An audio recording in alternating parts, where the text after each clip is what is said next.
নমস্কার, আমি পপি দালাল। আমি বর্তমানে খেলো ইন্ডিয়া ইউথ গেমসের জন্য বিহার রাজগিরিতে এসেছি অ্যাজ এ কাবাডি অফিসিয়াল। আমি একটি ফেসবুকে খুশির খবর পেলাম। উত্তরের সংবাদ নিউজ চ্যানেলটি ফেসবুকে 4 লক্ষ ফলোয়ার্স গণ্ডি পার করলো। উত্তরবঙ্গের বিভিন্ন খেলাধুলা নিয়ে, বিভিন্ন নিউজ নিয়ে, খবর নিয়ে আমাদের এই চ্যানেলটি, উত্তরের সংবাদ চ্যানেলটি আমাদের প্রতিনিয়ত খবর জানায়।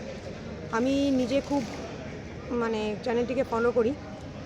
আর বিভিন্ন খবরের পাশাপাশি খেলাধুলা অনুষ্ঠানে বিভিন্ন খবর আমরা দেখেছি এই চ্যানেলের মাধ্যমে। গ্রাম বাংলার খেলাধুলা, বিভিন্ন অনুষ্ঠান, আবার সব রকম উত্তরবঙ্গের সব রকম খবরই আমরা পেয়েছি এই উত্তরের সংবাদ চ্যানেলের মাধ্যমে। আমি অভিনন্দন জানাই উত্তরের সংবাদ চ্যানেলটিকে, শুভেচ্ছাও জানাই এবং আমি আগামী দিনে এই চ্যানেলটি আরও এগিয়ে যাক এটা আশা রাখছি। আপনাদের কাছে আমার অনুরোধ, আপনারাও এই চ্যানেলটিকে ফলো করুন আর চ্যানেলটিকে আরও অনেক বেশি করে এগিয়ে যাওয়ার সুযোগ করে দিন। ধন্যবাদ।